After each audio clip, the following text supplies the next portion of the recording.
जो देखो बच्चों, आज हम क्या पढ़ा रहे हैं आपको? सर्वनाम। क्या पढ़ा रहे हैं? सर्वनाम।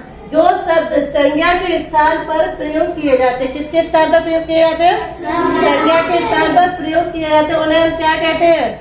सर्वनाम। क्या कहेंगे? सर्वनाम। जैसे कि मैं, हम, हमारा, तू, तुम, आप, वे, यह, ये, स्वयं, ये कौन से वर्ड है जो हमारे संज्ञा के स्थान पर क्या होते हैं? प्रयोग किए जाते हैं। किसके स्थान पर प्रयोग किए जाते हैं? संज्ञा के स्थान पर प्रयोग किए जाते हैं।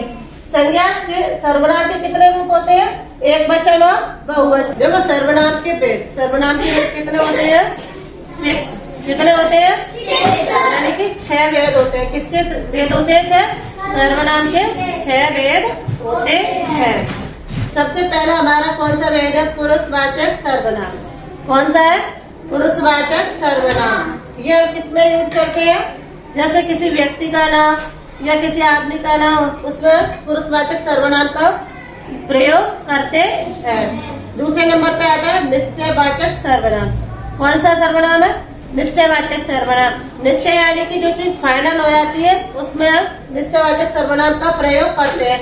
जैसे कि ये 2 आम है, तो वो है तो है ना, ऐसा तो नहीं 3 हो जाए या 4 हो जाए।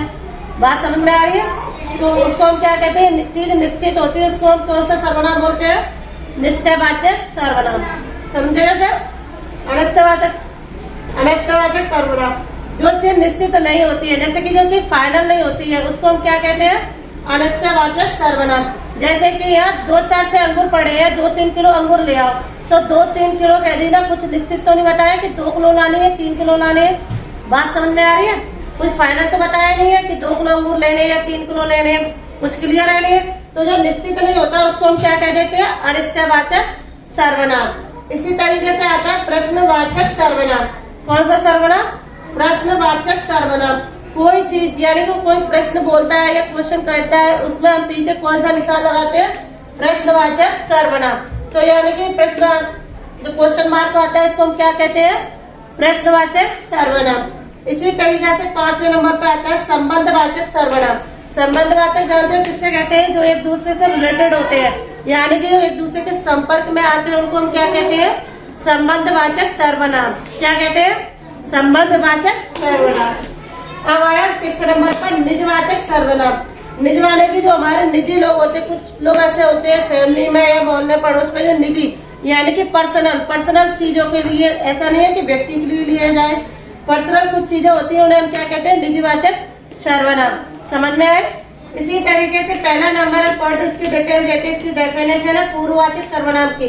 पुरुषवाचक सर्वनाम वक्ता लेखक स्वयं अपने लिए अथवा श्रोता पाठक के लिए करता है। किसके लिए करता है? पाठक के लिए करता है। करता कौन है? श्रोता करता है। किसके लिए करता है? अपने लिए या लेखक के लिए करता है। जैसे कि एग्जाम्पल में मैं, जैसे मेरे लिए या हमारे लिए या तुम है, ये है, वे आदि, इन सब के लिए क्या करता है? श्रोता क्या करता है? लेखक के लिए वक्ता के अनुसार क्या करता है? पाठक करता है।